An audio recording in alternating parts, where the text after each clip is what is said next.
The bus was late. Why this morning? He was usually on time, but this morning he was behind schedule to my advantage since she wasn't at the bus stop yet. Usually she was here and waited for the bus at 8. According to the schedule, the bus arrived at 8:04. Now it was 8:07. I should have, taken flight 107, which stopped 4 minutes earlier and took a more direct route to take me to school. But for the past few days, I've had to wait for flight 104, which went to Birmingham, where I had to catch the another bus that will take me to school in the nick of time. Why did I take such a risk? Because of her. She got on Highway 104 and drove into downtown Birmingham, where she worked. I saw a bus come around a bend about 400 yards away, a red giant bus belonging to the Birmingham and Midland Motor Omnibus Company, affectionately known as Midland Red. Now I had no choice, I had to take the bus. Then I saw her walking very quickly. It was unclear whether the bus would get to the stop before her. That's when the gremlins decided to play for my team. The bus has arrived. These buses were now double-decker, as was common in the British style of the 50s, and also had pneumatic folding doors at the rear of the bus, allowing passengers to exit and board the bus. The driver operated the controls, but they were temperamental to say the least. It was one of those cases where the doors wouldn't open. We waited, and this waiting gave her time to get to the bus stop. The driver tried the controls a couple of times. You could see the doors shudder, but they did not open. So I stepped forward and pressed the passenger emergency button on the panel next to the door. Bingo, it worked. I stood back and let the other 3 people board the bus, and then waited for her to arrive last. I received a smile that made any punishment for being late an honor. She walked up the stairs, and I followed her. The upper deck was divided into 2 seats with a central aisle. She sat down next to the window, leaving an empty seat next to the gangway. I hovered as if deciding where to sit when she raised her head and shifted slightly, picking up her skirt so that the seat next to her was clear. Then she looked at me. The invitation was obvious, so I sat down. She was a slender girl with blonde hair. Her figure was not curvaceous. Her waist must have been about 22 or 23 inches, but the skirt she wore flowed beautifully at her hips. Earlier in the morning, I had secretly noticed her bust. The breasts framed the blouse nicely, but did not boldly announce their presence. Even in medium heels, she was a little shorter than me. She was attractive, but not striking, the kind of girl you get to know. And with that acquaintance comes the gradual realization that there is a beauty about her that is not immediately apparent. It was smart. She praised me. I didn't know those buttons worked. Well, I just assumed that's what they were here for. She turned slightly in her seat and looked at me. Which school do you go to? It was obvious that I was still in school. Uniform was mandatory then. Hainsworth, I answered. Grammar? She pushed me further. Yes. 6th grade? Yes. Now you can appreciate my smooth tongue when I talk to girls. I'm Jill with a G. I'm Andrew. Are you usually Andrew, or do your friends call you Andy? Andy. And you speak in sentences with more than one word? She smiled, and I blushed, almost as red as the bus was painted.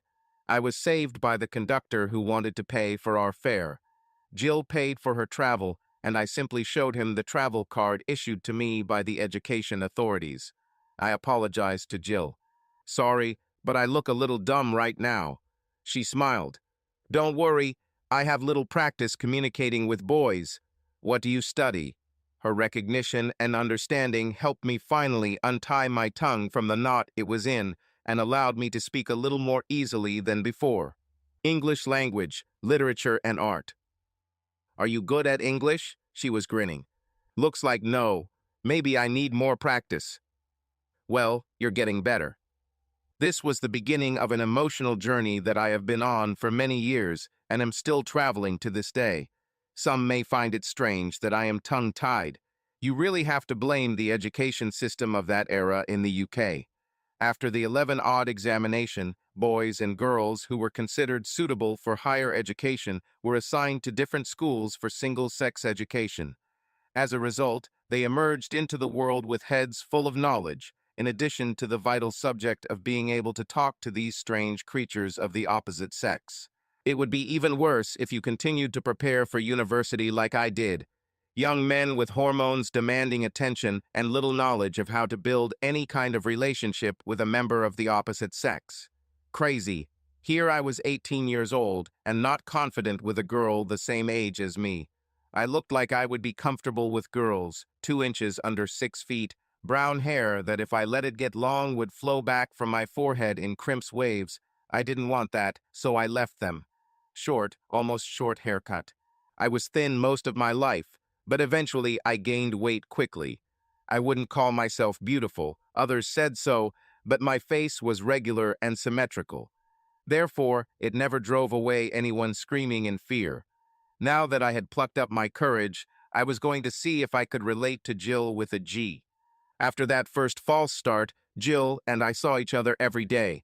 In the morning, we will go to Birmingham, and in the evening, I will wait until she leaves work. Jill's father died 2 years before we met. Typically, British companies of the time did not have life insurance, and the government paid only a meager amount of pension to widows. So Jill, despite her above-average intelligence, had to drop out of school and find a job to cover family expenses. She worked for the Internal Revenue Service, doing routine clerical work that in no way challenged her intellect. From time to time, we went to the cinema, but there were always problems with money. Most of her salary was needed at home, and I, of course, did not earn anything, since I was busy studying all the time. During the holidays, I worked part-time, working in the postal service at Christmas and in various shops at other times. So Jill and I could enjoy all the free activities like walking in the countryside and sitting in the park watching people. We amused ourselves by making up fantastic stories about those we saw there.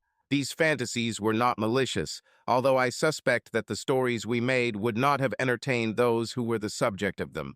Yes, there was one more entertainment that cost nothing, but in those days girls usually went on their honeymoon being innocent. The pill was available, but the girl needed her parents' permission to get the prescription, and how many did? Very few young people my age had the courage to go to the pharmacy to buy protective equipment, so sex wasn't on the menu. I tried, of course I did.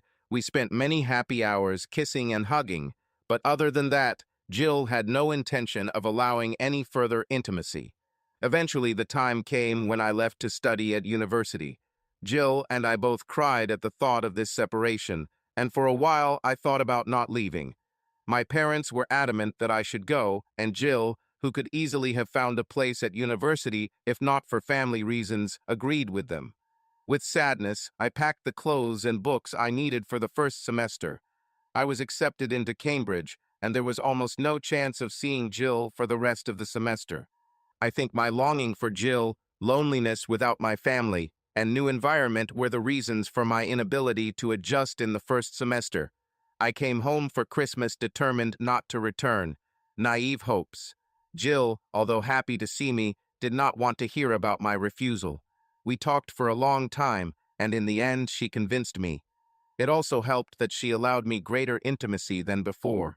I convinced myself that another semester would give me even more of her love. We exchanged letters every week. This was painful for me because although I studied English and literature, I could not express in writing what I felt. So my emails were mostly about what I was doing and studying that week. Her letters were chatty, telling about everything that was happening, but always expressing her loneliness without me and how she was looking forward to our meeting. I was now used to Cambridge, settled in, and began to enjoy my studies. But I was looking forward to spring break, hoping that Jill would allow me even more. The inspired expectation turned out to be deceptive. Jill wouldn't allow more than Christmas. She apparently had an iron will. She had her limits, and I had to respect them. Andy, I want to do all this with you, but think about how it will be better when we get married. We can go to bed on our wedding night, and I will be all for you. Then we will have everything we want without shame, she said. Great, I thought, but this won't help me now. I had no doubt that I loved Jill and that she loved me. The tears when we parted for me to return to Cambridge were undoubtedly sincere.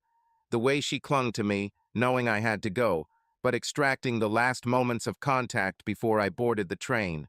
Our partings were painful, and our meetings were enthusiastic. Neither of us doubted that we would get married as soon as I received my degree. However, 3 years at Cambridge left a heavy mark. This was the third Christmas I came to see Jill. She became very ill and lay in bed. Her mom was just leaving and asked me to make Jill a hot lemon drink. I went upstairs and knocked on her door. I knew which room she slept in, but I never went inside. "Come in, Andy. I'm decently dressed," she said. It was a disappointment. I opened the door and entered. Jill was sitting in bed, dressed in her nightgown. I knew she did it on purpose when she let her arms fall to her sides, revealing the view. The nightgown was translucent. She smiled at me, a smile of welcome and uncertainty. Regardless of the cold, I needed to kiss her. I placed the drink on the bedside table and sat down, leaning over to hug her. "Jill, you are so beautiful," I said. She smiled happily, knowing that I liked her body. I understood what Jill was offering me. Years of painful passion pushed me to explore it, but love asked a different question. I knew that Jill wanted to come to the marriage bed as an innocent. If I love her, how can I not let her give this gift? I also knew that I would hate myself for it later, but I had no choice. I leaned over and kissed her. She smelled amazing. Then I pulled the bedding up to cover her. "Jill, I love you. I love you so much that I want what you want. We will both come to our marriage bed innocent. Believe me, it hurts me not to take advantage of this opportunity now. But you've made it clear all these years what you want. I'll graduate in 6 months. We've waited 4 years. Can't we wait a few more months?" Instead of worry, a calm, loving smile appeared on Jill's face. "Thank you, Andy. I would do this for you, you know. But I'm so glad that you also think we should wait," she said. Then she smiled a mysterious smile of playfulness. I left feeling very good about my noble decision. 2 days later, I became very ill. So much for righteousness. The next few months flew by. I studied from morning to night, preparing for final exams, which were getting closer and closer. In Augusta, I returned home with a Bachelor of Arts degree, magna cum laude. All degrees are supposed to be the same, but adding a Cambridge cantab or an Oxford oxon after them added luster to them. The first step was to find a job, and I was lucky. I was accepted into the advertising agency Ogg Associates. Most UK companies had what they called a propaganda department, responsible for advertising such as billboards, posters on buses, enamel signs in railway stations, and the like. But with the advent of television advertising, a more professional approach was required. Borrowing knowledge and experience from the US again, several creative people have created agencies specializing in the production of television commercials. I knew full well that my tutors at Cambridge would have been horrified to learn that this honors graduate had sold out to the greedy mammon, but I was getting married and needed a decent, proven income to get a mortgage to buy a house. My father provided the deposit, and within 3 months, I was the proud owner of a 3-room, semi-detached house on the better side of Eddington. Jill was fully involved in the selection and purchasing process, and her salary was also taken into account when calculating the mortgage. We got married in October. It was a church wedding. Jill was a strong believer, but she was modest. Mrs. Walton, her mother, couldn't afford a big wedding, and Jill didn't want my father to pay for it since he had already put down a deposit on our house. After church, we went to a decent restaurant, La Reserve, in Sutton Park, and later Jill and I snuck away in a hire car to Kingsbridge in Devon for our honeymoon. Jill joked as I unpacked my suitcase. She came over and pulled out the pajamas I had brought. "Do you really think you'll wear it?" she asked with a smile. I smiled awkwardly. I wasn't going to take it, but when I was packing my suitcase, my mother came with it, saying that I forgot it. I didn't have the courage to tell her that she wouldn't be needed. Jill laughed. "What does she think we'll do?" "Well, I know what I'll do," I said, hugging Jill. She looked at me with shining eyes. "Yes, my dear. Take me to bed," she said. We made love.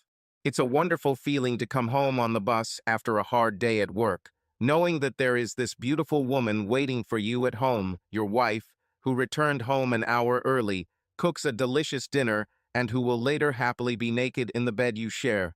From the very beginning, Jill insisted that we go to bed naked, allowing yourself the most personal intimacy. This was the feeling I had every weekday night, and on weekends there was time for extra love. Jill and I weren't shy about talking about our sex life. She was open about what she liked and asked what I liked, and she was ready to try. That's how we were. We talked about everything and tried what we thought was good. There were no restrictions in our bed. Openness and honesty went hand in hand with trust. Her trust that I won't hurt her, and my trust that she will always be there. For the next 6 years, our marriage was wonderful. Jill then stopped taking the pills because we decided together that now was the time to have a baby. We began the process of conceiving with enthusiasm. Then one day Jill said something. It may be naive, but we have never used such words in our intimate moments. Jill heard it somewhere or from someone else. I think this would be a tremendous motivator for many couples, but not for me. Call us naive, but we have never used such words in our love games. Jill heard it somewhere or from someone else. I tried not to think about it. She must have heard it in the office. I knew enough from the girls in my office to know that they could discuss all sorts of things, and often the topic of sex was present in their conversations. Little did I know that this was a distant harbinger of an impending storm. 2 days before, Jill was at a Christmas party in her office. She returned home around 10:30, happy but perhaps a little tipsy. She kissed me when we met, and I thought that today we would have a night of unrestrained love. Not so. As soon as Jill got into bed, she fell asleep immediately. I smiled lovingly as I covered her with the blanket and went to bed myself, thinking that she would have a hangover the next morning. The following week, there was a Christmas party at my office. I'm ashamed to admit, but I, too, found myself incapable of lovemaking when I returned home, and the headache the next morning was such that I vowed never to drink again. With holidays, visits to parents and relatives, the incident with Jill's rude word was forgotten. This memory loss came back with a vengeance in the new year. Rarely did I have to travel to clients. In this case, the client wanted part of the advertisement to be filmed in his office with the participation of his employees. We usually used sets and actors, but he insisted on filming on his premises. I wasn't thrilled about it, but the customer is always right, so I agreed. His office was in the same building as Jill's. I didn't intend to see her during the visit. I was working, and she was working, so the contact would have been unprofessional. I came to the meeting and was pleasantly surprised that Mr. Williams's office and employees turned out to be quite suitable for filming. He was pleased and accompanied me to the first floor. We were waiting for the elevator. A signal announced his arrival, and we turned towards the opening doors. There was a man and a woman kissing in the elevator. With surprising indifference, the man reached out and pressed the button to close the doors, continuing to kiss the woman. We were left standing in the foyer, stunned. This damn man. Again for his own, not a single woman can be saved from him, Mr. Williams hissed angrily, and he just closed the doors on us. I will go to the tax office and say that Perelman needs to take action. I remained silent because I was in shock. The woman was my wife, my beloved Jill, and she kissed another man. The drive back to the office was a blur, and even there I was useless for the rest of the day. Not a single document that landed on my desk was read. The black symbols became hieroglyphs for me, illegible and incomprehensible. All I saw was the elevator doors opening and Jill kissing another man. The scene was repeated over and over, as if with each repetition the characters might suddenly change, and it would not be my wife in his arms. It didn't happen, it happened, no, it didn't happen. But it happened. I told my colleagues that I wasn't feeling well and went home. I must have looked like a spectacle on the bus because tears were streaming down my face. Men do not cry. Oh yes, they cry, and this man definitely cried. At home I made myself some tea, but didn't drink a sip, sitting in the living room and indulging in sad thoughts full of pain. All my ideas about fidelity and love collapsed. I was cold and curled up on the couch, hugging myself to keep warm. The tea got cold, not a single sip was drunk. Dusk engulfed the room, as did my hopes and dreams. At some point, I suddenly remembered Jill's words. Words that I put aside and forgot. I knew then that it wasn't just about the kiss, no matter how painful it was. Jill allowed him her body. There was no proof, but I knew. Jill found me still curled up on the couch when she returned home. Her anxiety was palpable. "Andy, what's happened? You are sick?" "I'll call the doctor," she said, picking up the phone. "No, don't," I called. "No need." Jill hung up and approached me with concern on her face. "What happened, Andy?" she asked. I only knew one way. We have always been frank with each other. When were you going to tell me about Mr. Perman? For a moment, I saw guilt on her face, but she quickly disappeared. "Oh, John, we just work together, that's all. He's a bit of a friend, I guess." "Just a little friend? Do you usually open your mouth for kisses with men whom you call a little friend?" Jill shook her head, saying nothing. I continued, "And the elevator is a common place to meet with a little friend?" Jill stood up and sat on another chair. "How? How did you know about this?" Not knowing how much I know, not confident in myself and in me, I removed her doubts. "I was in your building today, meeting with a client. We were waiting for the elevator, the doors opened, and what a surprise, my wife is kissing another man." I took a deep breath to calm down. "And I believe it was he who taught you to say what you once said to me at night." Her tears appeared then. I was glad, at least I was not the only one crying that day. I went to the kitchen to get a tissue for her, then went upstairs to wash my face. When I returned 10 minutes later, her tears had dried, but it was obvious that with a little effort they would flow again. "You have nothing to say?" I asked calmly. Jill shook her head. "I'm sorry." "You slept with him, didn't you?" She nodded and said quietly, "Yes." Jill's tears dried up, but mine continued to flow slowly down my cheeks. Her confirmation of what I suspected simply destroyed me. She saw my pain and stood up as if she was going to come to me. I shook my head. "Leave. Out." She nodded sadly and put on her coat. At the door, she turned. "Andy, I'm so sorry." She left, and my life went with her. Half an hour later, I felt terrible. Jill only had the clothes she was wearing that day and her bag. She had little money she usually only took with her for travel and lunch. I was in a panic. How can this pain exist next to compassion? Where will she go? How will she get there? I called her mother. Didn't want to say what was going on, so I just said we had an argument and she would see Jill soon. Mrs. Walton laughed. "I was wondering when you two would fight." "Don't worry, Andy, it's normal. I'll tell her you called when she comes." I thought her mother might change her mind when and if Jill came. I couldn't stay in the house that evening, so I went to my parents' house. My mom was of the same opinion as Jill's mom, but privately I told my dad what really happened. He thought about it. "Give me some time to think about it, son. Let's spend the night and discuss it in the morning." He apparently told Mum because she looked gloomy at breakfast the next morning. Her advice was unambiguous. "If she cheats once, she'll do it again, Andy. Go to a lawyer and start divorce proceedings." It was from my mother, who was categorically against divorce, but also categorically against infidelity. The father suggested caution. "You should talk to her. Find out if it was a one-time mistake or an affair." He and Mom started arguing about their seemingly opposing positions. I made a decision. Mother, father, I love her so much, but she hurt me more than I thought possible. I don't know if I can forget this pain, but I think I should talk to her to see if anything can be salvaged. Bold words, perhaps, but events already made this impossible. I called my boss and asked for family leave. Despite my doubts, I had to tell him the truth. He was truly sympathetic and gave me 3 days off at the expense of my vacation.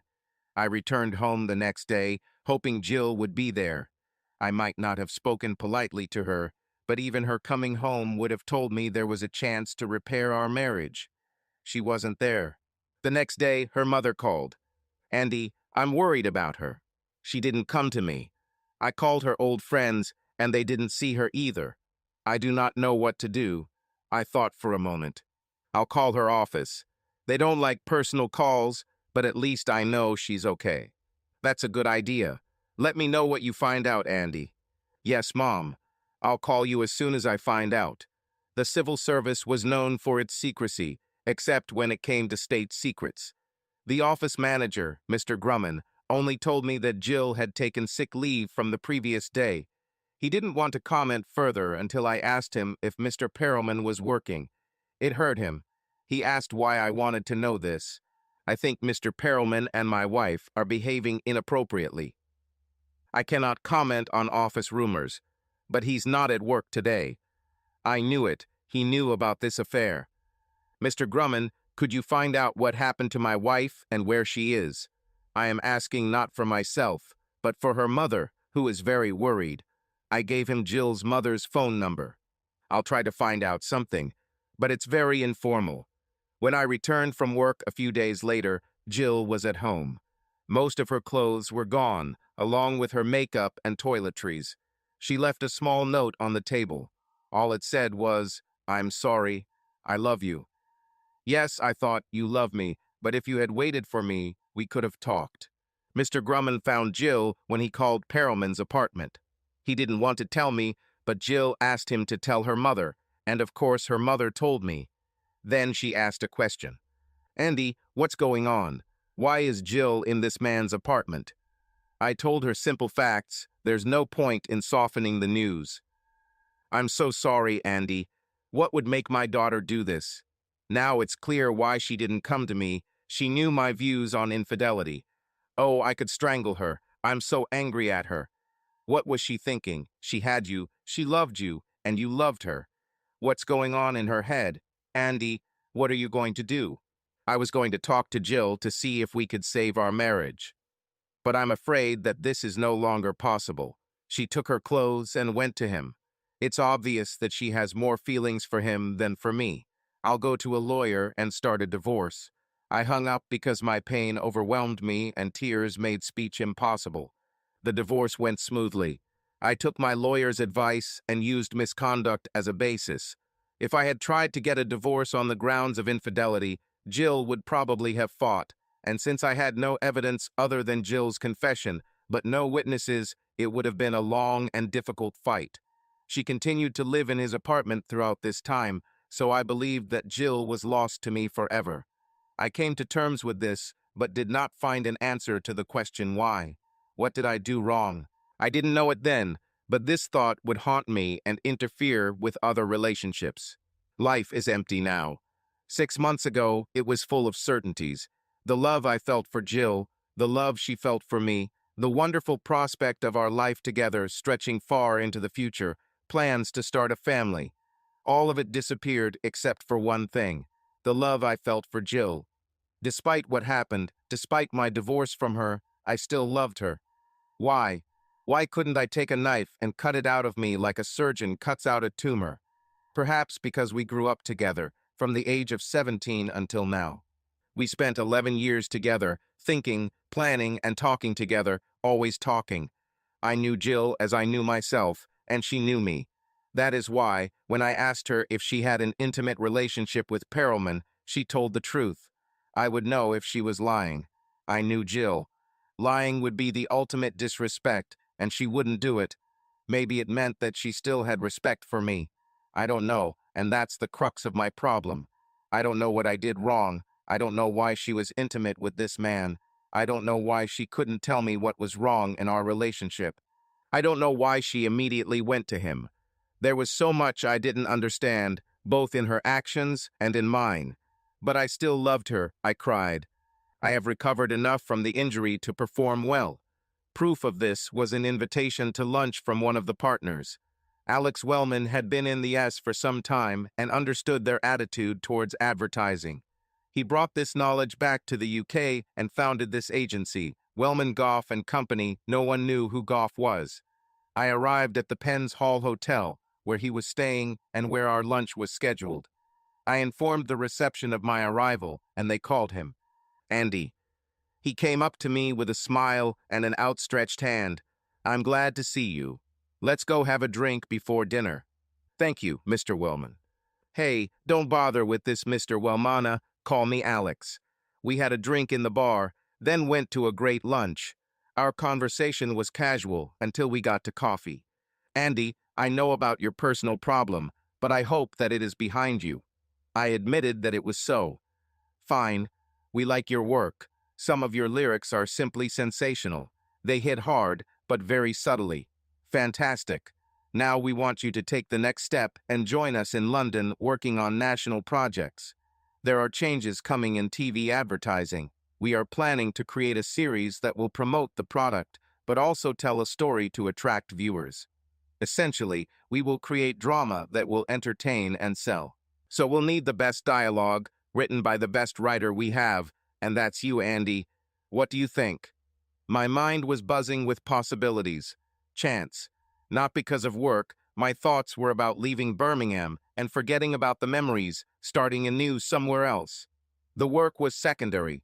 I like this idea, Alex. Is this a firm offer? Yes, Andy.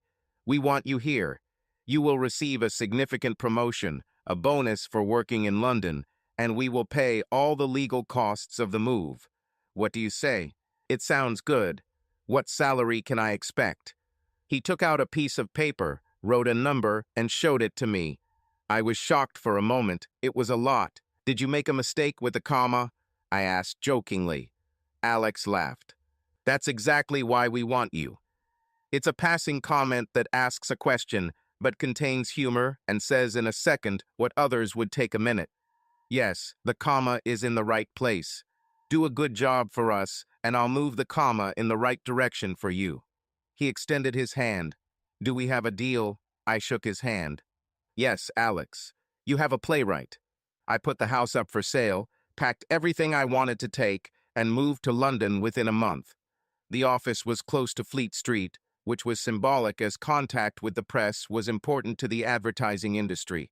Some might say that the two biggest fantasy industries are in one place. Alex arranged a hotel room for me just off Bayswater Road. The company paid for accommodation for 3 months, after which I had to pay myself. House in Erdington sold out pretty quickly. I offered my father a deposit, which he paid for us, but he categorically refused. So I wrote a check for half the profits and sent it to Jill through my lawyer. It wasn't part of the agreement, but it made me feel better, and it was a subtle way of reminding Jill that I was still thinking about her. I spent the next weekend looking for a home.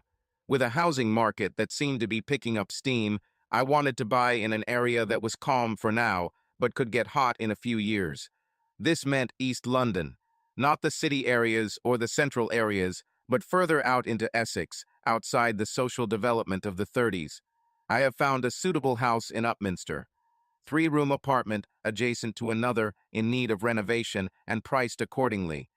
Upminster was ideal for me as the District Tube line ran from there to Temple Station, just a few minutes' walk from the office. The trip took about 40 minutes. My salary easily provided me with a mortgage, and I also got a bank loan to renovate my house. I installed central heating and built an extension over the garage, effectively turning it into a 4-bedroom house. London was an amazing place after Birmingham. The most obvious difference was that in Birmingham life stopped at 10:30 at night. Buses stopped running, with the exception of night flights, which mostly ran every hour. Cinemas closed at 10:15, presumably so their patrons could catch the last regular bus home. Pubs closed at 10:30, no nightclubs. The smoke, as London was often affectionately called, sometimes with contempt, was completely different. Life didn't begin until 10:30. Walk the streets at this time, and they are almost as full as during rush hour, but with people, and not just young ones, enjoying life. It took a while to get used to it, but since I worked a lot of after hours, I could see the city at any time of the day. Once I got settled in, I started going out a little. Theater, opera, and ballet were my attractions. I've invited some pretty girls to accompany me, finding, unfortunately, that there's little pleasure in being with someone who doesn't share your interests. These were usually aspiring actresses looking for commercial work while they waited for their big break. Sitting in the stalls at the ballet with a lady who wasn't a good enough actress to hide her yawns of boredom emphasized the connection I had with Jill. We often went to Stratford-upon-Avon to the Memorial Theater. Jill and I watched, fascinated, and during the intermission were so full of impressions that the bells signaling the start of the second half came before we had time to drink coffee. After evenings in London, I returned home with sadness and regret for what I had lost. I no longer had my natural half to talk to. My work was going well. I enjoyed creating something with these commercials instead of just making up witty lines for 5-second spots. 3 and then 4 years passed so quickly that I was barely aware of how I was becoming accustomed to the structure of the agency, becoming one of the pillars that held it together. I was reminded of this when suddenly I received an email from a recruiting agency. They were real headhunters, and I was selected as a suitable candidate for a competing advertising agency. I went to a meeting to see what they had to offer, and they put the offer in writing. The next day, I asked Alex's secretary to arrange a meeting. I didn't mean to blackmail him. My motives were honest, although I later realized that he didn't think so. I put the correspondence in front of him so he could see that I didn't initiate it. He read them carefully. "Okay, Andy, are you submitting your resignation?" "No, Alex. I just wanted you to know what's going on. I'm happy here. I like my job. I wanted you to know that I wasn't looking for this offer." I think he couldn't believe what I just did. I showed honesty and loyalty, which he did not attach importance to. "Andy, I can't live up to this offer. I want you to stay with us. You are doing a great job here. So I'll give you a raise of $7,500 if you sign a contract with us for the next 4 years. You will still receive bonuses, but since we will be paying you significantly above the rate for your position, I cannot justify any interim increases during this period. What do you say? Yes or no?" I extended my hand. Yes. Call it naivety that I took the deal, but even after 4 years of working here, I was still making comparisons based on Birmingham's salary rates. I thought I was paid well. I easily managed my mortgage and no longer went out to enjoy the temptations of the metropolis, with the exception of concerts, which I now visited alone. Glamorous girls who have little interest in their date other than expensive restaurants where he can take them bore me. I was quite happy with fish and chips after a night at the opera or an inexpensive Chinese meal before listening to the London Philharmonic Orchestra perform Beethoven. This suited me, except that I wanted the seat next to me to be occupied by Jill. I actually had sex, twice with women. The girls from the office were recommended to me as reliable. Well, they were no match for Jill. My promotion gave me enough surplus income to buy a car. I learned to drive when I was 17. Dad paid for my lessons. It was something like a bribe so that I would continue to study. One of the most attractive cars at the time was the Ford Cortina, and the top of the line was the 18600E. Nice finish, two-tone paint, excellent performance engine, and wide tires. Exactly what a young man with income needs. I used it on weekends, driving around most of Essex and East Anglia. I also drove back to Birmingham to see my parents. The car was good on the motorway and easily reached 105 miles an hour, although this was not recommended. There was no speed limit back then, but there were too many drivers unaccustomed to long trips at relatively high speeds, and frankly, I had to count myself among them. Most people would assume that I had a good life. A well-paid job, your own home, car, and a relatively carefree life. But I often ask myself a question. Why am I doing all this? For myself? Or for some young lady who will one day come into my life and I will find the connection and love that I had with Jill? I longed for it and dreamed about it, but in reality I knew it wouldn't happen. Even 8 years after our divorce, I couldn't get her out of my system. Any woman I got involved with was inevitably compared to Jill, and I knew she couldn't top her. I hated myself for these feelings. I hated her for making me feel this way. I constantly told myself that everything was over, forget her, only to wake up the next morning and realize that she still holds my heart just as tightly as she did on our wedding day. My 4-year contract had expired, and I was waiting for a call from Alex to renew it. Days passed, then weeks, and no word. I kept working on what we were doing. We were preparing an advertising campaign for a new chocolate bar. They asked to do a series that would run for 6 months. Each ad lasted 15 seconds and was repeated for 4 weeks before the next one was released in the series. It was a challenge, but really interesting as different ideas came up to be considered. I led the creative team, responsible for dialogue. When the layout was ready, Alex approved it. Then the client approved it, and filming began for the entire series of commercials, which were done in 10 days. The first video aired, and I noticed that there were some slight changes in the dialogue that I didn't write. They were insignificant, but influenced the impact. I assumed these changes were requested by the client. A month later, serious faces appeared. The ad didn't work. After 2 months, it was a failure. The point of sale was not working. Advertising stands at supermarket checkouts, for which the supplier paid dearly, did not attract buyers. After 3 months, the remainder of the campaign was canceled. That's when I received a call to Alex's office. A scapegoat was needed, and I became it. I was paid 3 months' salary as compensation. I packed my things and left the office by 11 in the morning. Lesson learned. Trust few. I would become a pariah in the London advertising industry for a while. I've been thinking. I had little choice but to return to Birmingham and try to find freelance work there. There was always suspicion in Birmingham circles of London practices and ideas. Someone who disgraced himself in London couldn't be all bad, according to Birmingham people. Londoners called it envy. Birmingham people called it common sense or insight. The silver lining to the dark cloud was a phenomenon called the housing boom.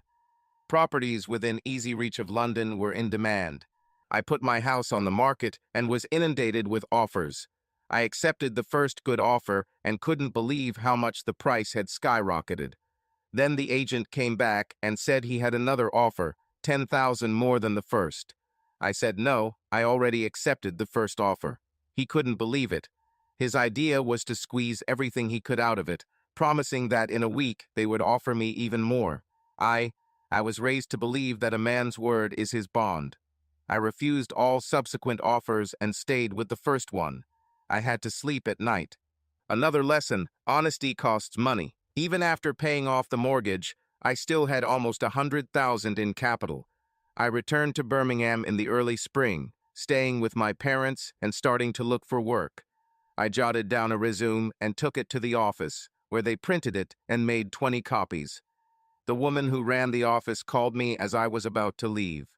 "Mr. Gresham, can I talk to you?" I nodded and walked up to her. She invited me into her office.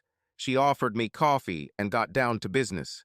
"Mr. Gresham, I couldn't help but notice your resume. I have rarely seen such a laconic and attractive positive response. I believe your honors degree from Cambridge explains this."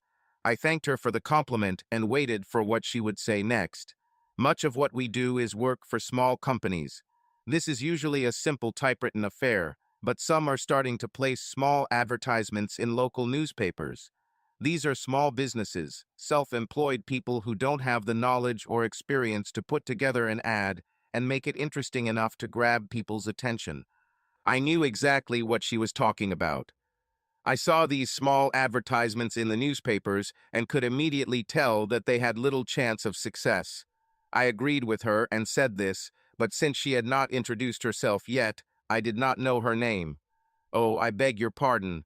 I'm Mrs. Holden." "Ruth Holden," she said, embarrassed at her mistake. "I was wondering, Mr. Gresham, if you could look at some of these advertisements as they come in and, shall we say, give them a professional polish." I could do it. But as you can see, I'm looking for a job in the advertising industry, and I doubt I'll have time for it. "Yes, of course," she replied. "I understand. But I would be willing to pay you. I could offer clients a service for a small additional fee. I'm sure most of them would be happy if their ads looked professional. Let me think about it, Mrs. Holden. I will contact you soon with my decision." I spent the rest of the day sending my resume to agencies I knew, the ones that had no connection to Wellman Golf. I considered Mrs. Holden's proposal and rejected it. She wanted more profit from her typewriting work without additional costs. I, on the other hand, could do the job quickly, but I was sure that Mrs. Holden would not want to pay me professional rates. My dad asked me if I wanted to stroll down to the Horse and Jockey for a pint that evening. I was glad of this, and after dinner we slowly walked along the road to the crossroads where the pub was located. I froze for a moment as the bus stop where I first saw Jill was only 50 yards along the main road. Memories came flooding back to me. At first, I thought that my father had some ulterior motive for this proposal, but no. All he wanted was a calm and friendly drink. That's exactly what we were doing until suddenly someone tapped me on the shoulder. "Andy, what are you doing here? We all thought you were in London, living life to the fullest." It was Barry Mason, one of our company, whom I knew when Jill and I were communicating. "Barry, I'm glad to see you. What have you been up to lately?" The father intervened, saying that he was going to chat with a friend, explaining, "Roger beat me with a 5 at golf last week. We need to negotiate a rematch and get her back. Not for long." I turned to Barry, and we began exchanging news. During the process, he expressed surprise at the divorce. "None of us could understand it, Andy. You and Jill were so perfect for each other." That's what I thought. But Jill found this guy and went to him. End of story. Barry shook his head. "From what I heard, she doesn't live with him." "Must live." "No, Andy, I am sure about that. According to Becky, she never lived with anyone after your divorce. It was amazing. Her boss at the tax office confirmed that she was there with Perelman. She answered all letters from my lawyer from his address. She did not hire her own lawyer, clearly admitting her guilt and accepting her fate. I still had copies of the correspondence. Becky was Barry's wife, and although she did not work in the tax office, she worked as an accountant and often interacted with Jill and her colleagues. I decided not to continue this conversation, but was determined to go and find out for myself on Saturday afternoon. Maybe this will finally kill this pain inside of me. On Saturday afternoon, I drove to Stanford around 3:30. I found the address and was immediately disappointed. It was a Victorian house converted into apartments. The paint on the woodwork was peeling. The front garden was full of overflowing rubbish bins, with small patches of grass pushing bravely through the rubbish. The glass in the windows was dirty and smeared. "Does Jill live here?" The only consolation was the intercom system for 4 apartments. I pressed the button for apartment number 3. There was no answer, so I pressed again. Suddenly, there was a click from the speaker, and an impersonal voice asked, "Who are you looking for?" "I wanted to call apartment 3. I'm looking for Jill." "Oh, Jill Gresham. She's gone. I saw her leave about an hour ago. She probably went shopping. Should be back soon." Click. The woman passed out. I returned to the car, undecided whether to wait or not. "Give me half an hour," I told myself. Then it dawned on me. She still uses my last name. No, of course, there was no need to revert to a maiden name after a divorce, but I was sure that Jill would be Mrs. Perman by then. Thoughts raced through my head. I waited half an hour, then decided to wait another half an hour. There was a dilemma, and if possible, I wanted to solve it. 10 minutes later, I saw her in the distance. Too far away to know, but my senses knew it was her. She was holding the hand of a small child. As she came closer, I saw her posture full of fatigue, melancholy, sadness, and defeat. My heart sank. I hadn't gotten out of the car yet, but she looked up and fixed it on the car, as if she knew there was something there for her. She walked closer, without taking her eyes off the car. I went out. She looked shocked at first, then gave me a faint smile. "Hello, Andy. Jill, how are you?" I looked like. I shook my head. There was no need to answer. She knew exactly what she looked like. "Why are you here? Have you come to gloat?" "No, Jill. You should know better than me." Her bitterness overpowered her natural kindness. "Yes, I know. Sorry for these words. There was understanding and sympathy for your instincts. Girl, it was a little girl. I assumed that it was Perelman's daughter." She watched our conversation with a serious expression on her face. Jill leaned towards her. "Anita, it's Andy, he was." She stopped and started again. "He was a friend of my youth." Anita smiled. "Hello, Mr. Andy." "Hello, Anita. How old are you?" What else should I tell the child? Their age is very important to them. I am 8. I'll be 9 in September. Jill interrupted her before Anita could say more. Well, since you came from afar, would you like some tea? That would be nice. And it's not that far from Sutton to Stanford. Anita led us upstairs. Jill followed, and I brought up the rear. I picked up one of Jill's bags as we walked through the door, and she turned, and for a moment I saw a flash of emotion. Her apartment was on the first floor. It was the exact opposite of the rest of the building. It was clean, brightly painted, although not professionally, and lacked the old house smell that lingered in the common areas. Jill disappeared into the kitchen, and I heard her fill the kettle. Anita took off her coat and carried it past the kitchen into what I assumed was her bedroom. She was Jill's daughter, for sure. Jill always hung up her coat right away. Jill returned and motioned for me to sit down. She sat down in a chair with wings, covered with a bright blanket. Well, Andy, you see where I am and what condition I am in. I know you're not the type to be happy about this, but why did you come? Jill, I have lived with so many unanswered questions all these years. I wanted to see you so I could finally put this pain to rest and try to rebuild my life. Jill looked sad. Yes, I hurt you and hurt myself in the process. I'm sorry, Andy. Her face brightened a little. I thought you succeeded. He went to London and, according to rumors, found an excellent job. Could you come back just to meet me? No, Jill. I really had a great job. I was fired. The surprise on her face was obvious. Fired? Yes. The campaign failed, and apparently I was the reason. She looked doubtful. No, Andy. I watched a lot of TV. That's all I have for entertainment, and I could see the commercials you had a hand in. There was always something special about them. Clear and capacious. I've recognized your style since you worked in Birmingham at OG. Your style is very distinctive. Well, whatever it was, I was fired. Now I'm back in Birmingham. The kettle began to whistle, and Jill went to make tea. When she returned, she looked different, stronger, and more determined. She gave me a cup and returned to her chair. I should thank you for that check. She looked at me. I was damn angry at first. It was your way of reminding me that I left a good man behind. I thought about returning it, but to be honest, I needed the money. Later, when I thought about it, I realized that it was just you trying to be as fair as possible. Thank you, Andy. That was a nice gesture. Damn angry. This doesn't sound like the Jill I knew. She smiled for the first time. Life changes your views and vocabulary. Sometimes cursing is the only way to get through the day. I decided to ask a question without asking what I really wanted to know. I don't want to cause you any inconvenience, so I'll drink tea and leave before Perelman arrives. What time should I expect him? She laughed, a short, cynical, and contemptuous laugh. She looked at her watch.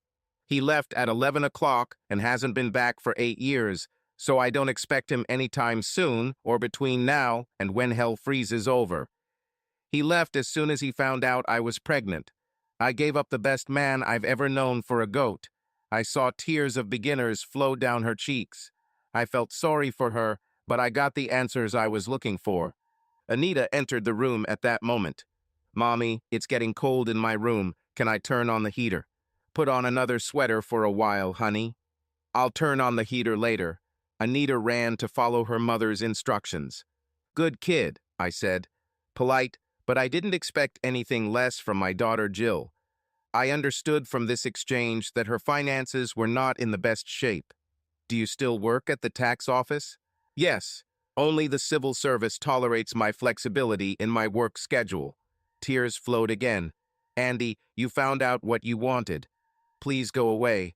While you are here, you remind me of another life, a good life, which I deliberately left. I can't bring her back, so please don't tempt me with these visions. I stood up, finished my tea, and was ready to leave when I turned to her, walked over, and took her hands in mine. Jill, I can help if you let me. Forget the pain, I'm still worried about you. Why did I say this?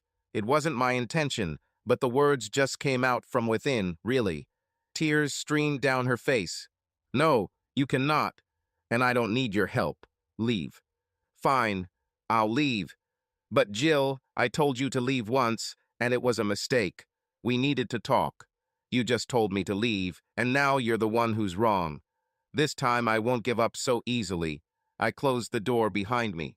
I unlocked the car door and looked up. Jill was there by the window. I raised my hand in goodbye, and she waved back slightly. I left feeling happier than I had in years. I called Mrs. Holden and told her I could do some work for her, then told her how much I would charge per hour. There was a sigh over the phone. So much? Mrs. Holden. I spent 3 years at Cambridge completing my degree and have since worked in advertising for 14 years. Your clients will get ads that work instead of throwing money away on speakers that don't stand a chance. What's better, paying for professional work or losing money? I could reword 6 or 7 ads in an hour, split among your clients, and that would be a small fee for professional work. She said she would think about it and call back. If she had 7 clients who needed my help, that would be good. If there was only one, she had to make a decision to either cover the costs herself or pass them on to the client. Either way, I didn't care. The experience of working with Alex Wellman was a learning experience. Do you need my expertise? You will pay for it. I felt uncomfortable living with my parents. I really needed to get out and start looking for my own place. At first, when I returned, I thought a nice apartment would do, but after meeting and talking with Jill, I was confused. Will an apartment be suitable, or do I really need a house? Perhaps I was in a hurry when I should have walked slowly and carefully. But I couldn't control my emotions, and they told me that despite everything that had happened, I wanted Jill back in my life. In one sense, our meeting was not successful. I wanted to find closure. Now I realized that this would not happen. The wound on my heart was open again, and only Jill could heal it. I received a couple of calls inviting me for an interview from 2 agencies to which I sent my resume. They were instructive. As I suspected, what was happening in London was very different from the way of working in Birmingham. I spoke to John Ferguson at Melling Services, the second agency to respond. He knew Alex Wellman and his methods. This man doesn't even know what honor is. You're not the only one he set up. I'm willing to bet your script will appear almost verbatim in another ad. This man is a hyena. Having poured out his bile, he continued to find out if I was suitable for them. I told him about some of the campaigns I had worked on and showed him copies of slogans and scripts. Many of them were familiar to him, and his interest grew more and more. Andy, we've never gone for national campaigns before. But with you on board, we'll have the talent for some really good projects. I can't say, welcome aboard right now. I need to know if our leaders are ready to finance such campaigns. Let me contact you. No more than 2 days, I promise, and don't accept any offers until we talk. I can't promise you the package you had in London, but it will be the best you can find here. That's all I can say. I was happy, I started the process, and was now confident that my dismissal would not be a problem. The following Saturday, I again waited outside Jill's apartment for her to return from shopping. She didn't welcome me with open arms. Andy, I told you not to come again. It hurts to see you and remember everything from our past. I ignored her words and instead handed Anita the doll I bought. Doesn't every 8-year-old girl love dolls? Perhaps not today, but back then the answer was yes, and I assumed that there weren't many gifts in Anita's life. Anita took the doll with joy, thanking me properly. She then announced that the doll's name was Luby Lou. I looked puzzled until Jill explained that there was a program on TV with a character called Luby Lou. A less irritated Jill invited me to tea. Why did you come again, Andy? To hurt me? I know I hurt you. Can't you just forgive me or hate me and move on with your life? No, Jill, I can't, I replied. Ever since I was 17, you have been in my life. You supported me, encouraged me, made me laugh, and laughed with me. We shared our interests, even fantasies about people in the park when we didn't have money for something. Lack of money didn't matter because we had each other. Jill, garden at the opera and ballet, saw Shakespeare at the Old Vic.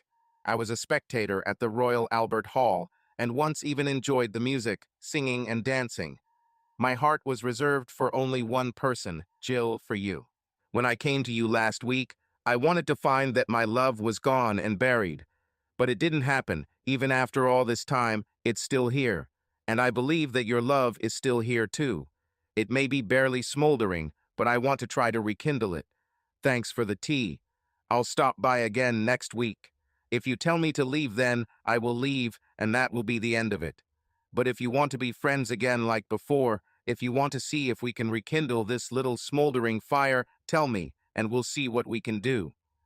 I thought Jill would make a scene, but she smiled. Well, Andy Gresham has become persistent. Yes, now I often press the button to open the bus doors. Jill giggled. Oh God, remember that. Of course I remember. The doors opened to the best years of my life. Jill with a G. I went to the door. I'll be here next week. She nodded, then walked over and asked, Will you kiss me? I didn't answer. I just leaned over and kissed him. The shock shocked me. Jill accepted the kiss and just looked at me with questions in her eyes that I couldn't answer because she was asking questions of herself. Whatever answers she found, I had no way of knowing. I doubt she knew herself. Next week, I said. Next week, she repeated. On Tuesday evening, I already had work. They made me a fair offer. As John Ferguson said, it wasn't on par with what I was getting in London, but it was probably the best I could get. I didn't hear from Mrs. Holden, but that didn't matter. If she needed work, I could do it in an hour or so in the evening. Dad invited me back for drinks at the Horse and Jockey. I had a feeling that this time he was going to interrogate me, and he really started with the first sip of our beer. Andy, you saw Jill. What's wrong? He was my father, and he deserved the truth. Honestly, Dad, I went in thinking I could get rid of the ghost. Jill meant so much to me, and even after the divorce I still had feelings for her. However, when I saw her, I knew that no matter what happened, I'm still in love with her and would like to try to find some kind of life with her. He nodded slowly and took another sip of his beer before answering. Son, I know you have a good heart, and I always thought Jill was perfect for you. If you feel that way, try to win her back. This life is much easier with the right woman by your side than with someone who will just fit in. It was nice to know that someone could see the future without all those clouds complicating things. What do you think Mom will say? She was pretty adamant about me divorcing Jill. I'll tell you something, but it won't go anywhere. Promise me. Yes, sure. When I was in the army in Korea, your mom had a little fling with another guy. I'm sure it didn't go as far as Jill's, but still, it caused a lot of problems at the time. Your mom was so angry at myself, more than I actually am. See, she was the woman I wanted, needed in my life, not the woman who would just fit in. I guess the realization that I could leave made her so harsh about what Jill did. It's like an ex-smoker becoming the most ardent anti-smoker to others. I bet Jill is just as angry at herself now, son. That anger will be your problem. The more I thought about my father's words, the more prophetic they seemed. I felt that anger in Jill. It might not be as easy as I thought. The following Saturday, I visited Jill again. I took a new approach. Instead of going for tea, I suggested Anita go to McDonald's. Jill wanted to object, but Anita's enthusiasm drowned out her protests. We got into the car, Jill in the front and Anita in the back seat, and drove to Solihull, the closest McDonald's to Stanford. Jill looked at me and said quietly, "Cunning." I grinned and she smiled. We hardly talked about ourselves. Anita was so captivated by the fact that she was in a place that she had seen on TV.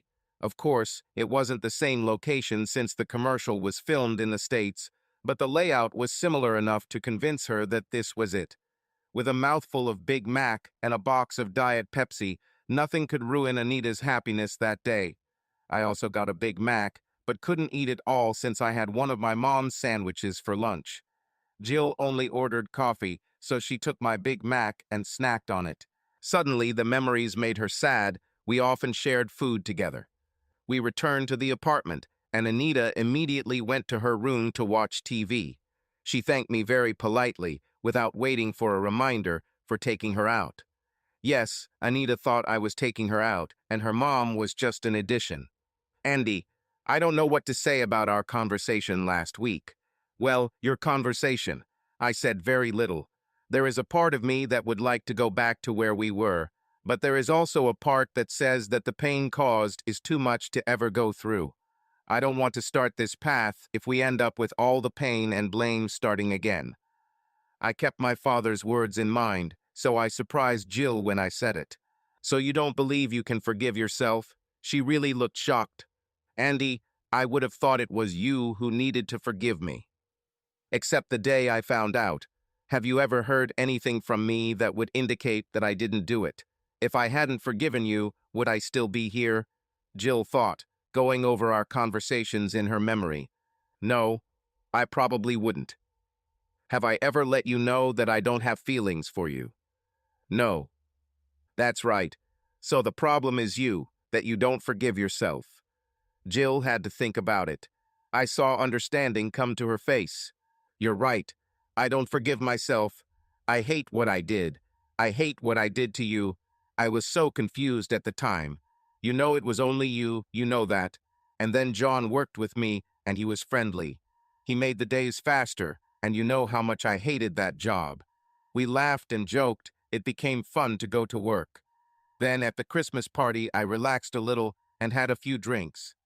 More glasses of wine than usual, did a couple more dances than I should have with John, and then he just took me into the office and told me he was going to make love to me. Jill was crying now. He just told me that, like I had no choice. And I didn't. I couldn't stop him. I didn't even try, Andy. I didn't try. She wept bitterly. I walked up and put my arm around her shoulders. She pushed me away. Don't. I don't deserve comfort. I gave what I promised to you, and only you lying, deceitful bastard. Anita returned to the room at this moment. Mr. Andy, why are you making Mommy cry? Jill quickly answered her. No, honey. Andy doesn't make me cry. I just remembered something that upset me. Anita seemed relieved by this answer. Well, don't cry, Mom. You have me. She immediately disappeared back to the TV in her room. The inconsistency of her statement and the speed with which she left made me laugh, and soon after Jill smiled again. Children, she said, if everything is good in their world, they don't worry about others. They learn as they get older. This was my comment on the topic. I decided that this was the moment I should leave. Nothing good will come from putting any more pressure on Jill. However, I learned something. A little more about Mr. Berryman, and also that Jill was probably drunk. The state in which she returned home confirms this. Jill, I'll be back next Saturday. I'll come early, and we'll all go to Cannon Hill Park together. The band is supposed to be playing. Jill accepted this, probably more for Anita's sake than for herself. Anita will enjoy this. She paused. You're not going to give up, are you? It wasn't a question. It was a statement with a hint of doom. No, I am not going. She shook her head. You're crazy. I grinned. Yes, crazy, stupid, illogical, and completely out of my mind.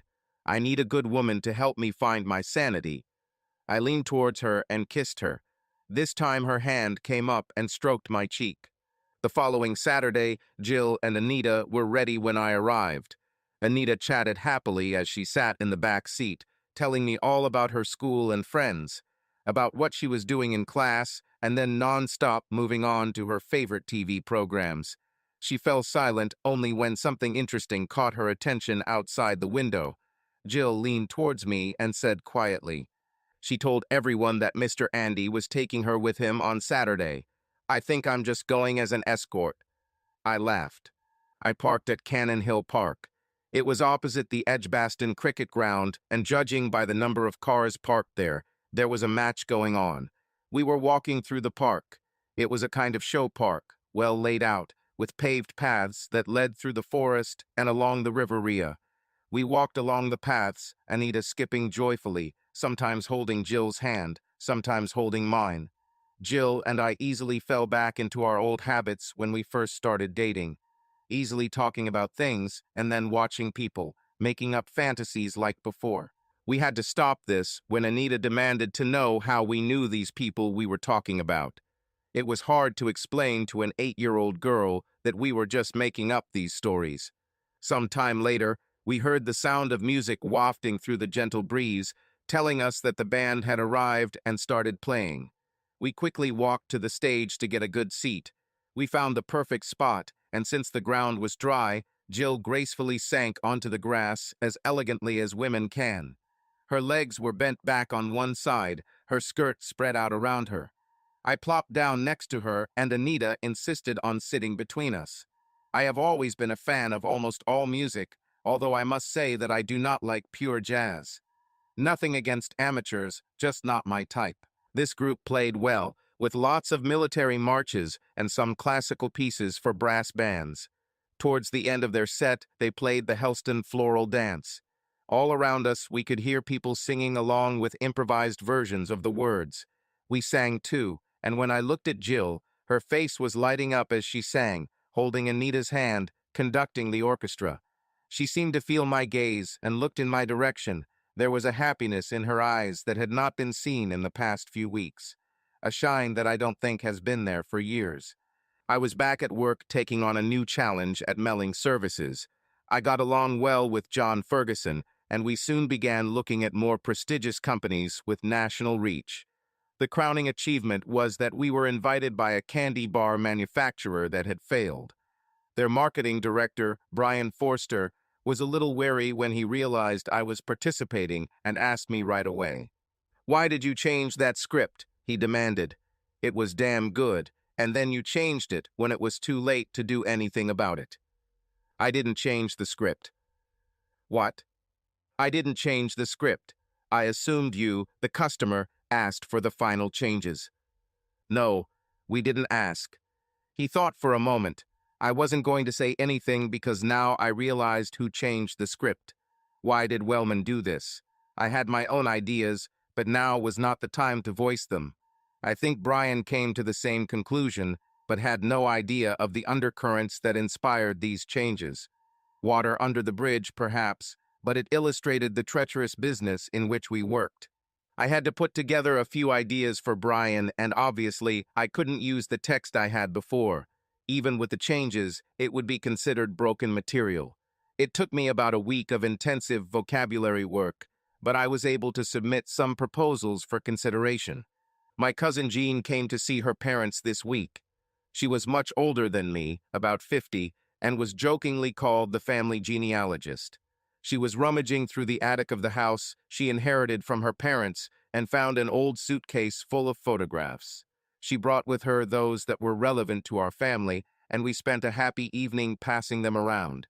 Yes, there were the usual awkward photos of various family members, including me. Then she took out one photograph of my mother. Mom tried not to let anyone see her. "No, give it here. You can't show it to anyone." Dad, Jean, and I laughed. Dad took her first and told Mom that he could see how she had grown into a beautiful woman. Then my mother looked at the photograph and, of course, immediately complained that the photographer did not take the photo from the best angle. Then the photo came to me and I froze. Mom was 11 in this photo, and it was taken 50 years ago. But the girl that Mother was then was an exact copy of Anita. Coincidence? Hardly. Anita must be my daughter. I stood up, apologizing to Jean. "I need to talk to someone." I don't know if they noticed that I took the photo with me. I arrived at Jill's apartment not too late in the evening, so I was sure she had not yet gone to bed. I called her apartment. A few minutes later, her voice asked who it was. There was concern in her voice. "Jill, it's me, Andy." "Andy, what are you doing here at this time?" "I have something important to discuss. Can I come in, please?" "Can't it wait until Saturday?" "No.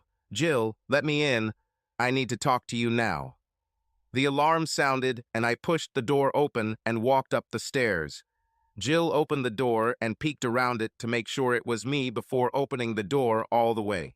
"Do you want some tea, or do we need something stronger for this conversation?" "Tea will be fine." She went to the kitchen, and I followed her. Anita said she really enjoyed her day at Cannon Hill Park, and if Mr. Andy would like to go to Alton Towers.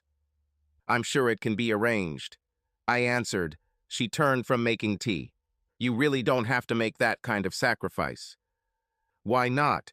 Any father would do this for his daughter. The kettle froze. Jill stood silent and motionless for a second or two. Without looking up, she said softly, "You guessed it." "Not really. Let's just say I got a big hint when I saw that photo." I handed her a photo of my mother. Jill took it and her eyes widened. "This was taken when Mom was 11. That's quite a coincidence, isn't it? Too much of a coincidence, in fact, leads to certain conclusions." Jill silently continued making tea, handed me a mug, and we moved into the living room. Obviously, she wasn't going to say anything, so I continued. "When were you going to tell me? Jill, why didn't you tell me? You could, through a lawyer if you couldn't talk to me directly. I would support her even if you didn't want me back in your life."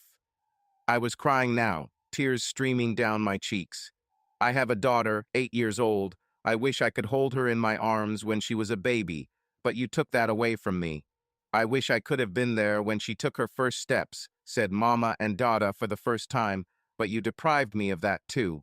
Why, Jill, why?" Jill looked up, full of guilt, saw my tears and quickly came over and hugged me, adding her tears to mine. My arms wrapped around her. It took us a while for both of us to calm down. I took out a handkerchief. Fortunately, it was clean, and wiped her tears. She then took it and wiped mine. She sat down on the sofa next to me, blew her nose, and took a deep breath. "I couldn't tell you, Andy. If I did, it would look like I was trying to blackmail you into letting me come back. I really wanted to come back, but I'd already hurt you enough. I couldn't hurt you anymore. I didn't want to live my life knowing that I was here only because of pity and every day to see your hatred for me. I sinned against you and against God's commandments. I had to accept my punishment." "Jill, it wasn't your decision." "Perhaps. But in the state I was in then, I doubt I was thinking logically. Later, well, it was too late to do anything. It came back to me the last few weeks. Seeing you interact with Anita like you treat her well, not like the illegitimate daughter of a man whom you have every right to hate. I saw this and felt such guilt. Here was a man big enough to show compassion for a child who was innocent of the sins of his mother. I almost told you. But then again, it would seem like an attempt to force you to take me back." "You're not forcing me. I want you back. I love you, Jill. I never stopped loving you. I want you back to where you belong, next to me." Jill was silent, but there was a mixed feeling of hope and doubt in her behavior. "You can't be serious." "Can't? Jill, I came to you all those weeks ago to try to forget you because you've been haunting me all these years. But you're not a ghost. Not now. You're a woman, the only woman I've ever loved, and I know I'll never find love like this again." This brought on another round of tears. Through her sobs, she sighed pitifully. "But can you forget what I did?" "No, Jill, but you won't forget either. You explained what happened, and I can understand it. It still hurts when I think about it, but having a choice to have you in my life or let it ruin our lives, I choose you. I now know that you and I are one. We were always meant for each other. I love you." I had something else I wanted to say, something that was only half formed in my mind. "Jill, in many ways we were so naive. You and I, we were raised to understand the concepts of honesty, truth, and loyalty. We lived by those concepts and didn't know that others didn't. We've both learned now that people don't always be what they seem. Berriman took advantage of you when you were drunk, and Alex Wellman set me up because he thought I was blackmailing him into giving me a promotion. So if forgiveness is necessary, I forgive if you forgive." "Forgetting? No, we won't forget, and we shouldn't, because it will be a reminder to be on guard for the next dishonest bastard. I've always loved you, Andy. I tried because I made a mistake. I tried to stop loving you, but I couldn't. Then Anita came along, and I found an outlet for all that love." She turned and ran into my arms. "Andy, isn't this some kind of game you're playing? You're not going to leave me when you get your revenge? Do you really mean it?" "With my body, I worship you. I can't remember the rest. Oh yes, the part about all my worldly goods. Men will remember that part, but I'm sure we can do it again. No, my dear Jill, I'm not playing. I love you and want you to become my wife again. There was this face in front of me. It was red from crying, spotty, wet, but with the biggest smile I had ever seen, except for one that was on our wedding day. If it was a proposal, then the answer is yes. She paused, and a soft look of love appeared in her eyes. Are you staying the night? No, Jill, we're not married. We could make an exception. In the eyes of some prelates, we are married. They do not recognize divorce, and I really want to feel your embrace again. I sinned once, but I am sure God will forgive this sin, and it will only be a small sin. You're tempting me, I really want to stay, but my cousin came, she was the one who found the photo, and it would be rude if I didn't come back. Jill nodded. Are you coming over on Saturday then? I'll make us dinner, and you can stay then. It's not about the sex, Andy. I just want to be in your arms, in your bed, and feel loved again. Of course, I will come. And on Sunday, we will all go together to look for a house for us. A sudden thought struck me. Anita knows? No, perhaps we should introduce her to this idea gradually. At 8 years old, she may have a hard time understanding the terrible things adults do to each other. She looked happy. Her eyes were shining. Are you sure about the house? I can't help. Yes, you can. When we find our house, just make sure you're there, because without you, it will just be a house. I had to leave, otherwise I would have problems with my mother. Jill hugged me tightly and offered her lips for a kiss of love. This is all. I'll apologize to Mom, Dad, and Jean in the morning. I can't leave Jill now. Can I use your phone? Certainly. I called my dad and told him that something very important had happened, and I would come home in the morning to explain everything. Okay, son, I'll calm your mom down. Jill listened to my conversation with increasing joy. I hung up and she took my hand. Let's go to bed, Andy. I need you to hold me and love me. Going to bed was a little more complicated than just going to Jill's bedroom. There was only one bedroom in the apartment, and Anita slept in it. Jill threw the cushions off the couch and lifted the seat, pulling it towards her. The result was a 3/4 size bed. Adding pillows and a blanket from the closet, and the bed was ready. Jill stood on one side and I stood on the other. It wasn't seduction. We both realized how important it was. Jill started taking off her clothes as I did. She was the first to remain naked and slid into bed, her eyes begging me to join her as soon as possible. Finally, I was naked, and she pulled back the covers and raised her arms. You're welcome, Andy. I lay down next to her and hugged her. We didn't have sex. Anita was sleeping in the next room, and the possibility of her sudden appearance ruled out this. But we were just all aware that it brought us great pleasure and warmth. The light began to break through at 6 in the morning. Jill was still asleep, holding me tightly just like when we made love last night. My movements woke her up, and her first thought was to hug me tighter, strengthening our bond. I kissed her forehead. That wasn't enough for Jill. She raised her mouth, asking me to kiss her. I kissed her. She pulled away and looked at me seriously. No regrets? She asked. None, I assured her. I love you, Jill, with all my heart, mind, and body. She smiled. I love you, Andy. I knew it when I asked you to kiss me last week. The feeling that went through me was amazing. I've loved you since you pressed that button and sat next to me. I lost my way, but you came and found me and led me on the right path. You are my man, my protector, my strength, my lover, and my best friend. I don't deserve you, but you are here, and I will fight too.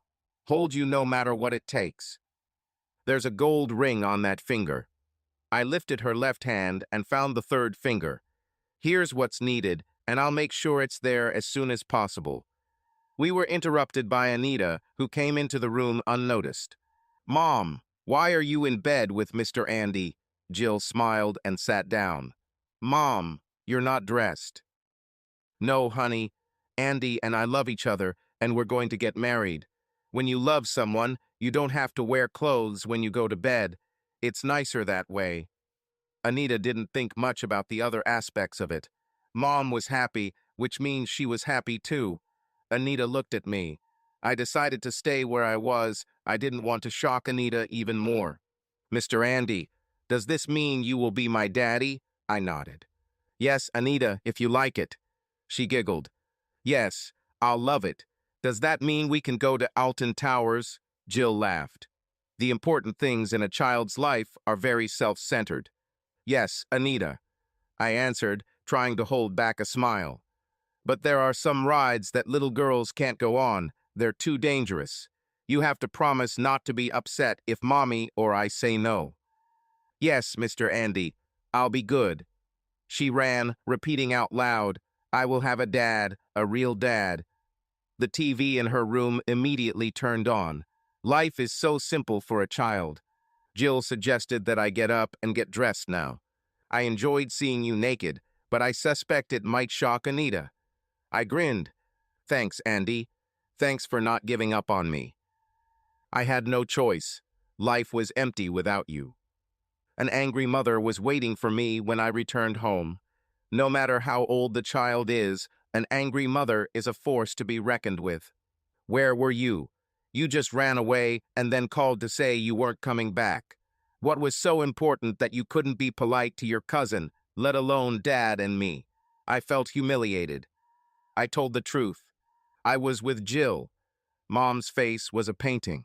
Oh no, Andrew, you're not going to be with her again. It was a question formulated as an instruction, or perhaps an instruction formulated as a question. Yes, Mom, we're going to get married again. I would have thought you would have learned your lesson by now. Have you forgotten what she did? No, Mom, I haven't forgotten, but I could never get her out of my head. I came to her a few weeks ago and realized that I still love her, and she still loves me. HMPH, she'll say anything to get you back. No, Mom, she didn't want to talk to me at first. I was the one who insisted on it. Then you are a fool. Okay, I'm a fool, but I thought you'd want to meet your granddaughter. Dad entered the room at that moment. Granddaughter? You said granddaughter. Yes, Dad. I have a daughter, and she is 8 years old. Mom was still skeptical. Oh, she's cunning. First she convinces you to take her back. Then she slips you her illegitimate child. Bitch, I took out the photo. Yes, Jill has a daughter. At first I thought she was his, but when I saw this photo, Mom, I knew that Anita was mine. When you see her, you will understand without a shadow of a doubt. Dad took the photo from me.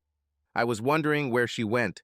So when do we see Jill and that girl, Anita, you said? When you and Mom decide you can meet her without accusations. Dad nodded. He turned to his mother. Aggie, you and I are going to talk. If this is Andrew's choice, so be it. If we have a granddaughter, I don't want your attitude to split our family. I called work and said that she won't be here today, so after washing and shaving, I got dressed and returned to Jill. The first thing she did was call in sick, right after dropping Anita off at school. 2 hours after leaving, I returned to Jill's apartment. We agreed that I would return, and the unspoken part of the agreement was that we would go to bed and make love. She tried to dress as best she could, but I recognized the dress as the one she had bought 18 months before we separated. Were things really so bad that she couldn't afford a new dress? I always liked this dress. You look beautiful, I told her as I picked her up. I'm glad, but I hope I won't wear it for so long. Andy, I want to spend the day in bed with you. Make love and talk like before. It's important to me that we find that kind of relationship again. I kissed her and began to unbutton her dress. We made love. That was good, Andy. Damn good. I like being free. Jill had just said a word that summed up all the mistakes of the past, mistakes caused by our innocence that overshadowed the passion we undoubtedly felt for each other. Now we were free. From this moment on, our love will become wider and deeper than ever before, reaching a new level. It was a passion for having children, I noticed. Yes, my dear. I want your baby, a child you can hold, see his first steps, Hear his first words. I want to give it all to you. I haven't taken any pills since. She hesitated. Earlier, there was no point because I had no intention of having sex with anyone. My sex life is over. We got up and made the bed around 3 o'clock, since Jill had to pick Anita up from school at 4 o'clock. I went with Jill to pick up our daughter. We held hands along the way and held hands when Anita ran out of the gate. Mother, Dad, she turned to one of her friends. I told you that I would have a dad. This is Dad, Mr. Andy. She was overjoyed. It seems like a lot of the kids at this school didn't have a father figure. We walked Anita home, she was between us, holding hands, and swayed from time to time as we held her hands tightly. I went home after a cup of tea. I had to apologize to Jean for disappearing like that, and also explain how important this photo was to my future. Dad was clearly talking to Mom, as she was a little reserved, but more friendly. I told them I would talk to Jill about it and see if she wanted to meet them again so soon after we got together. Mom was a little indignant until Dad said firmly, Aggie. Then he walked towards me. Tell Jill that we would like to see her and meet our granddaughter, but only when she is comfortable. Then he reminded me of something else. There was another parent who didn't know anything about it. I found that Jill was ahead of me here. It took Jill several weeks to work up the courage to call her mother. Then one Saturday she told me she called her mom. What she said, I asked. Gil grinned. Actually, quite a lot. Most of it was about how she was ashamed of me, that I wasn't raised to behave this way, that even though I behaved so badly, I could still keep in touch with her. And although she didn't like what I did, I was still her daughter. I finally spoke up and told her that we had made up and that we would get married again. After that, she didn't say anything. I just burst into tears, and I'm afraid that I will too. She looked up at me. Can we go see her tomorrow? I'm expecting to get a lecture on how to be faithful to my husband. Although she always liked you and would like to see you again. She stopped and looked at me with love filling her face. I don't need a lecture. My daughter and I suffered for 8 years. I would rather die than go through this again because the thought of not having you in my life is too terrible to contemplate. Jill was preparing food, so I stood in the kitchen while we talked. The room was so small that if I tried to help it would be a big obstacle, but we had so much to say that I had to be there and chat. Jill took the chicken out of the oven to check and simply put it back when she asked, Maybe we should also go to your parents? No, Dad is fine, but Mom has problems and might tell you something that will hurt you. If she hurts you, she will cause pain to me. So it's probably best if we stay away until Dad finishes talking to her. I do not mind. She can't tell me anything that I haven't already told myself. Jill, I want to put an end to this recrimination. The more I think about it, the more I believe we know why everything went wrong. Let's concentrate on getting it right. She looked at me with a cheeky grin. Well, it looks like you're doing well on that front. I wouldn't mind anything else like that. There was only one step left, and I was next to her. About? And what will I get? Me, in any case, anywhere. I will never refuse. We were saved from further intimacy when Anita announced her presence. Mom, you only kiss me when I go to bed. Dad, Mr. Andy, gets a lot more than I do. I smiled and followed Anita. How about I kiss you too? Anita laughed, wrapped her arms around my neck, and kissed me on the cheek. I kissed her cheek back. She giggled. Gil joined us, and we all kissed. Anita giggled and laughed. She loved this game. She tried to get down, and I gently laid her down, whereupon she ran away laughing, satisfied that she had shared. Jill felt sad for a moment. Hey, I said, what is it about? You, Anita, and me. You get along so well with her that I'm sad and angry that I didn't let you be here when she was growing up. If only I had the courage to wait for you before I got my things, we might have fought, but maybe we would have stayed together. I took her in my arms. You know, it could have been terrible. I was hoping that you would come and talk, but I also know that my hurt and anger will force me to tell you so many terrible things. Now the water is under the bridge. We are together. We can't change the past, but we can create the future. Jill wasn't the best cook in the world, although she was much better than me. Sometimes I wonder how I managed to survive those 8 years in London without getting poisoned. It was nice to sit and eat as a family. Anita was a picky eater and did not like vegetables, preferring to eat only meat and potatoes. Jill watched in amazement as I tried to get Anita to eat some sprouts and carrots. In the end, the blackmail won out by suggesting that the vegetables would help her grow big, and then when we went to Alton Towers, she could go on the rides even more. Anita also winced, but ate the vegetables. That night, we made love. The next morning, we called to visit Gil's mom. She greeted me warmly, but devoted most of her greeting to Anita. Anita understood Grandma's concept as it was another opportunity for a treat. However, Mrs. Walton was too treacherous a lady to do this. They have come to a somewhat uneasy truce. There will be treats, but on a normal basis, and not showered unconditionally. Jill was not able to completely free herself from the Scots. Her mother said she didn't deserve me after what she did. Jill agreed with everything her mom said. However, the worst thing for Jill was the punishment for not bringing Anita to her grandmother sooner. Gil explained why. Mom, you wouldn't believe Anita was Andy's baby. I couldn't take her with me if she was ostracized. Anita was innocent. I played with Anita while they went into the kitchen to argue. Sometimes we forget how a child, seemingly happily playing by himself, hears something. We had already gotten into the car when Anita spoke from behind. Mom, is Daddy, Mr. Andy, really my dad? I raised my eyebrows at Jill, essentially telling her, this is for you to sort. Jill took a deep breath and turned to Anita. Yes, darling, he is your real dad. Andy and I were once married, and I did something very wrong, so we got divorced. But we really loved each other all this time, and Andy decided to come back and make us a family again. There was silence as Anita considered this. This is cute. Jill turned to look ahead and breathed a sigh of relief. Then a question came from behind. Can I call Daddy Mr. Andy? Just Daddy now? I answered this. I would be very happy if you did, Anita. Okay, Daddy.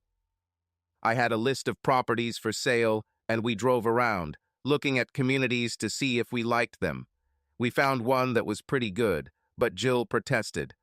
We can't afford this. She looked at the asking price in the brochure. Do you like it? Of course I like it. It looks like a lovely house, but look at the price. At this time, we were sitting near the house, and a man was working in the front garden. He watched us for a while, then came over. I rolled down the window. He saw the brochure.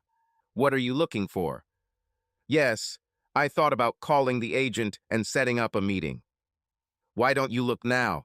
I'm sure my wife won't mind. The owner of the house showed us around. It was gorgeous, freshly painted inside and out.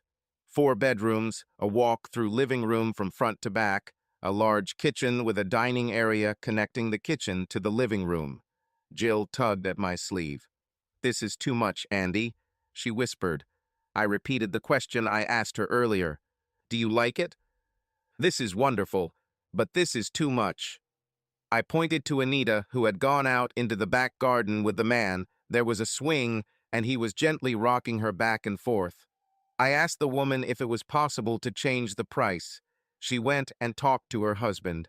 She took over the swing with Anita, and he came back to talk to us. We have no room for Manali.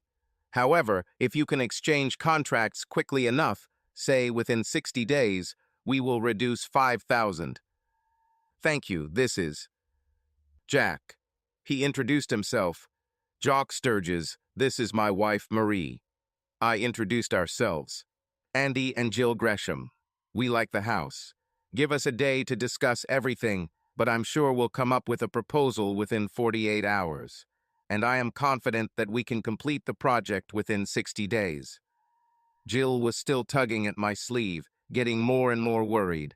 I ignored her. I shook Jack's hand, and Marie brought Anita back as we were about to leave. She smiled. They told me all about your visit to Alton Towers, about the rides that happen with Anita, and of course, about some that Dad says are too dangerous for little girls. She also told me that she needs to be a good girl, otherwise Mommy and Daddy will get angry. Her gaze then changed to stern. She said, lowering her voice, I was also told that Mom and Dad will get married soon. Anita is too informative at times. Jill smiled and told her that we had been married before, separated, and, realizing it was a mistake, got married again. Back in the car, Jill expressed her concerns. That's too much money, Andy. I told you I can't help you with the mortgage at all. We can't afford this. I stopped and turned to her. Yes, we can, Jill. I explained how I benefited from the real estate boom in the Southeast. I can put down a deposit of 50%, and my salary will easily cover the mortgage on the rest. Jill was stunned. You mean we can buy this house? Yes. This is wonderful. Schools nearby, Wild Green Station just down the road. 4 bedrooms, which means we can create an office. But you have to agree. Oh, I agree.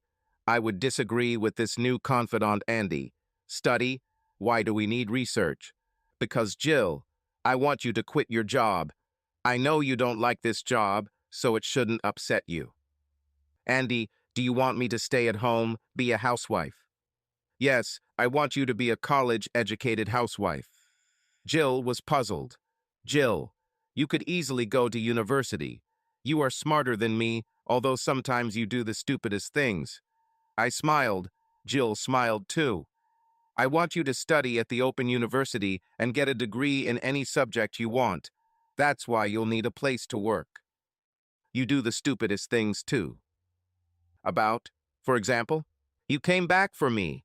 It was stupid, but also the most loving thing my past and future husband could do.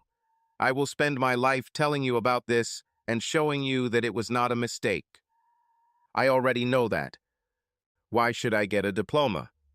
You always wanted this, and if it weren't for your father's death, you would have done it. That's why you inspired me so much. Now I will encourage you. It's not about a career, it's about you achieving what you've wanted your whole life. Besides, I always wanted to sleep with a university graduate. Jill looked back. Anita fell asleep, so excited about the day that it was not surprising. After checking, Jill leaned towards me, lowering her voice. So you want to have sex with a university graduate, right? Well, I already want to, and I can tell you that it's damn wonderful. If it weren't for Anita in the back seat, we would have done it. We were laughing now. Little children are nature's protection, you know. I was able to get a mortgage easily as I paid a large deposit and had experience with the building society. They held a mortgage on a property in Upminster. Since my lawyer was handling the legal issues and had to ensure that we could get the promised 5,000 reduction, we took the next step. Meeting with the vicar of St. Peter's Cathedral. Jill's mom looked after Anita for us while we were there. This was the church where we got married. Vicar Peter Monsell was a new, rather young man, but since the church did not approve of divorce, he was still unhappy until Jill explained that it was a remarriage. We got married here 14 years ago. I broke my vows and we got divorced. Now we want to get married again. He became incredibly cheerful. I don't see any problems with this. If you were marrying someone other than your previous partner, I wouldn't do it. But in this case, we are simply correcting the state's mistake. The ceremony was scheduled to last 4 weeks. Banns had to be read 3 Sundays in a row. He asked Jill if she would like to come to him for a consultation. I lived with my guilt for 8 years, 8 painful years, just like my husband. He came back to find me, and I believe God directed his steps.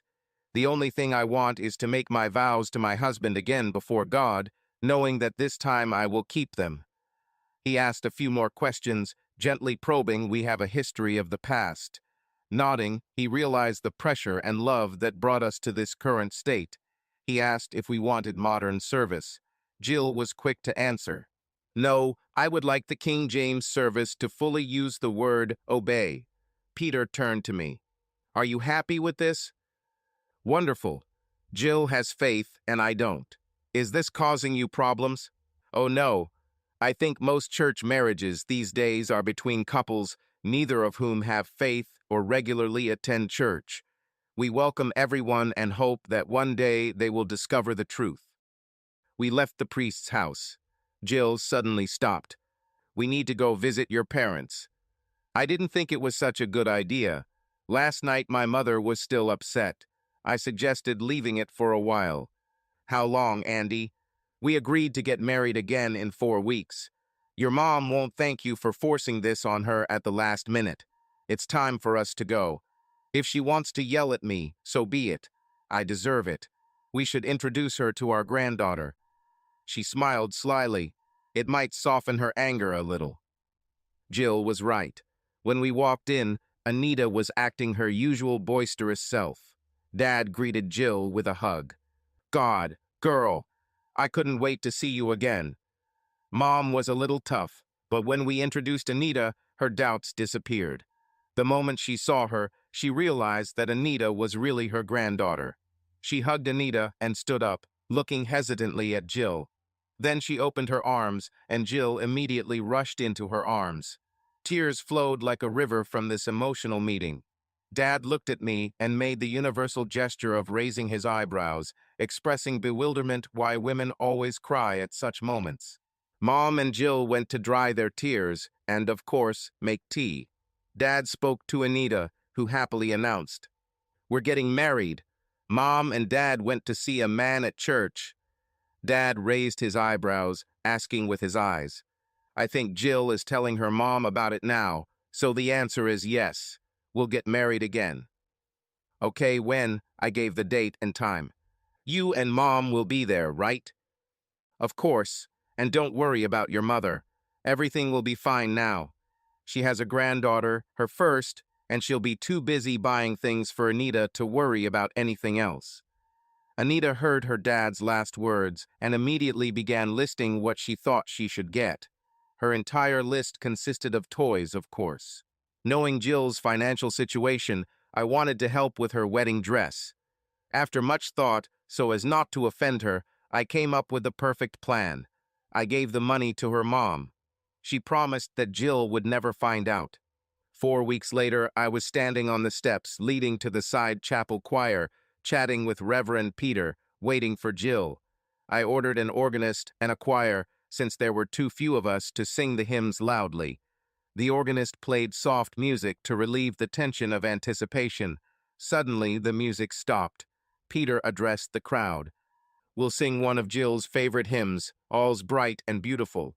A moment later, the organist played the first part of the chorus, and we began to sing this beautiful hymn as Jill, holding Anita's hand, walked slowly down the aisle.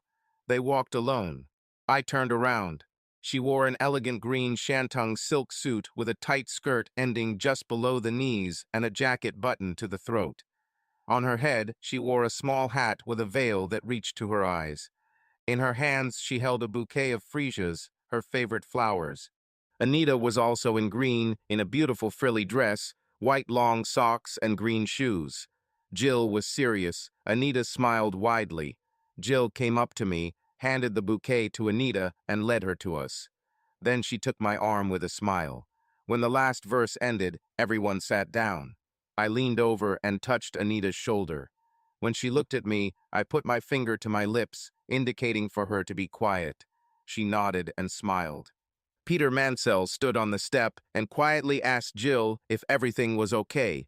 Jill smiled happily. He cleared his throat, then turned to the families and friends. "Before we begin the marriage ceremony, I would like to say a few words. I am a priest after all, and you know how we take every opportunity to preach a sermon." There was light laughter. When Andrew, a little voice chimed in. "Andy," Peter smiled at Anita. "Yes, of course, Anita. You're right. When Andy and Jill came to me and asked to get married again, I was delighted. I was even more pleased when I heard their story, because at its core is a love story. Our Lord teaches us that love is the most important feeling in this world, and that loving each other, loving your neighbors, is the way. Jill and Andy have this love for each other, that they were able to overcome adversity and still love, says a lot. There is something else here, too. Andy claims that he is not a believer, but his actions loving Jill and forgiving speak of a mercy that most men could not imagine. Forgive us our debts as we forgive our debtors. These words are at the core of our Christian faith. Andy may not be a believer, but he has more of a Christian attitude than many who come to this church every Sunday and call themselves Christians. As our Lord said, by their works you will know them. No matter what Andy says about his faith, our Lord knows his works and will treat him accordingly. He looked at me and winked. So, Andy, it doesn't matter what you think. God will decide. He gave everyone time to think. Then he began. He raised his head and spoke those majestic cadences, first uttered 400 years ago, which have resonated from the roofs and stone walls of Anglican churches millions of times. Beloved, we are gathered here in the presence of God and in the presence of this community to unite this man and this woman in sacred matrimony. I did not hear the rest. Jill's hand tightened its grip on mine, and I placed my hand on hers.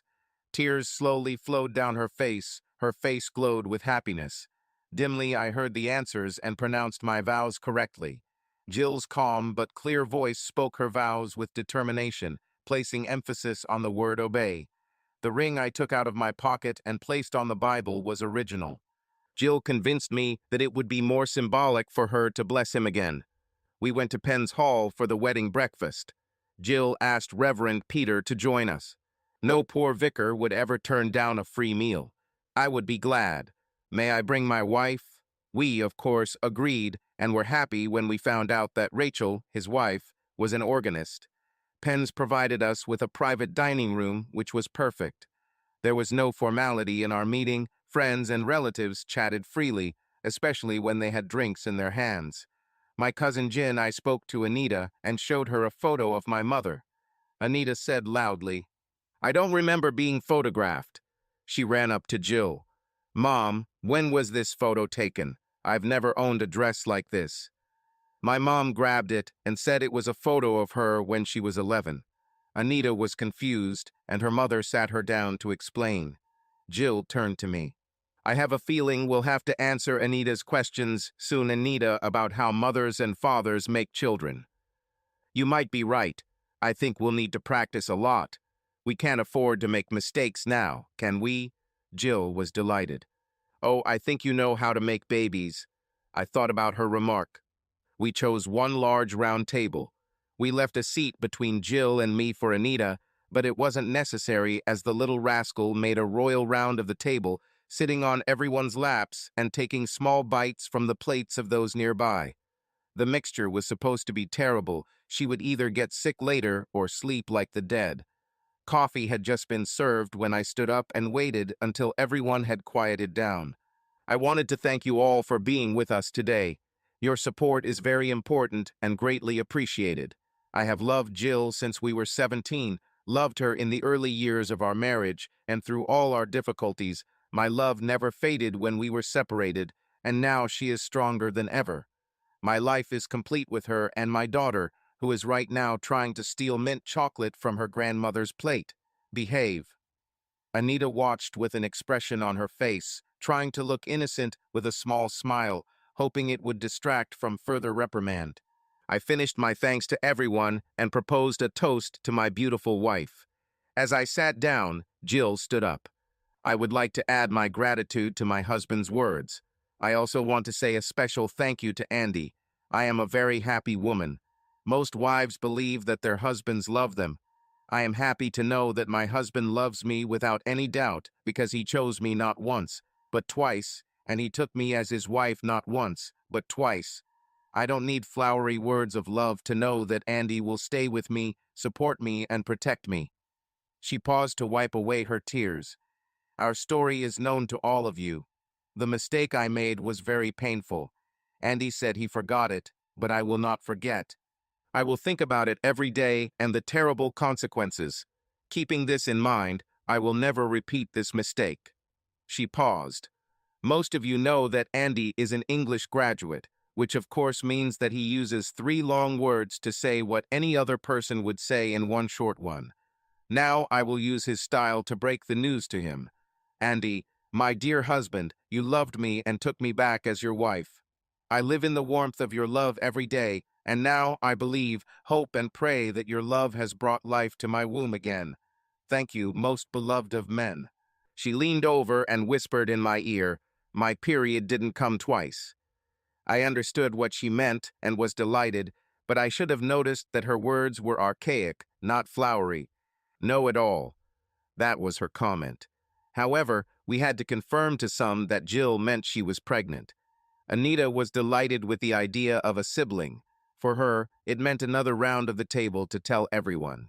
That boy and that girl who met at the bus stop have now grown up, hardened by difficulties and confident in themselves, having overcome them. To others, we were a typical married couple of the time, confident in our love for each other, happily raising children. Yes, Jill was pregnant and gave us another daughter, Rebecca, to love. We were responsible members of society. But what this society did not see was that within us lay that boy and girl who fell in love at 17 and who often broke out of the cocoon of adulthood in our moments together to laugh and giggle about stupid things, to be silly and to love each other. And I actually went to bed with a university graduate. Subscribe to our channel so that your love doesn't cheat on you, and go ahead and listen to the next story, because this story is nothing compared to the next one. If you're under 18, don't even think. Click to the next one. Click to the next one. Click to the next one. Click to the next one. Click to the next one.